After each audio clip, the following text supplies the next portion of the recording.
That morning, dispatch had notified all units downtown that there was a car larceny that had occurred, and the suspect had left within the last 20 minutes. I made my way to the pedestrian crosswalk right between downtown and the Hotel Roanoke. As I got to the pedestrian crosswalk, a gentleman matching the description of all the photographs that were given out in the bolos through the department. I had seen him exit the crosswalk. At that time, I asked him to stop and talk to me, and he refused to and took off running on foot. I deployed my partner, Canine Loki, an 8-year-old male German Shepherd, who apprehended him.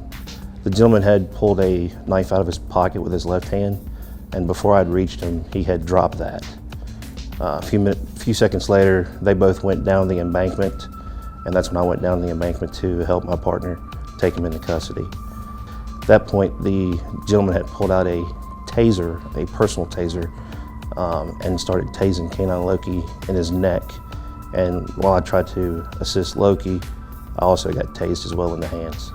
The gentleman had pulled a pair of garden shears from his waistband, and while he was on top of Loki, I was on top of him. He was able to take his left arm and thrust it towards Loki and made a couple of stabbing motions towards his vest that he wears. And out of 20 years in law enforcement and over almost 13 years as a canine handler, I've never seen anyone pull the dog in close and physically latch onto the dog's snout and bite down on it. I've never seen anyone do that. Right here's where the gentleman had his snout, and these are his wounds that are healing. I was thinking, how can I get this guy off of his snout without causing further injury to Loki's nose? His nose is his primary weapon that we use here at the police department as a tool to locate people. And if he sustains an injury to that, he'll have to retire early due to medical reasons. I was able to use my pepper spray and pepper sprayed him, and after that he coughed a little bit and he let go of the dog, and then the dog let go of him. After that, I took him to the emergency vet to see what the effects of a taser and any stab wounds or any injuries he may have had.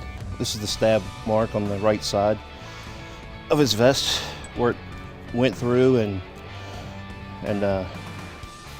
cut the vest there. But that absorbed the stab so that Loki didn't get any injuries.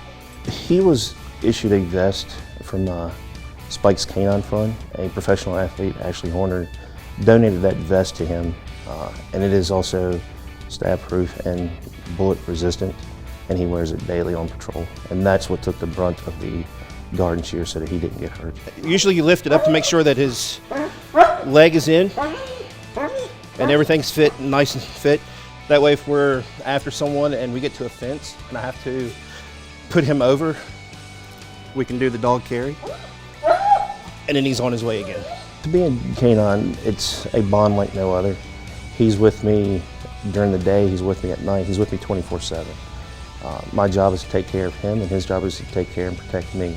We actually had trained that exact scenario 48 hours before the actual incident happened in canine training. So we trained twice a month on high-paced scenarios, and in 48 hours later, it became real life. He fared out of this incident because he survived. A lot of dogs do not have the luxury of having a vest. That's why Spike's Canine Fund and Canine Storm are working to get funds to donate these vests to a lot of the canines. And we're very fortunate to be able to have one for all of our dogs in the canine unit. I would like to say thank you to Dr. DePasso and Summit Nutritionals in New Jersey for donating Canine Loki to me back in 2015. And I would also like to thank Canine Storm, the makers of the vest that Canine Loki wears, and also Ashley Horner, who donated along with Spike's Canine Fund. And you have to trust your dog. There's so much trust between an animal and a human that the bond has to be there. So he'll take you to danger, but he'll also get you away from it as well.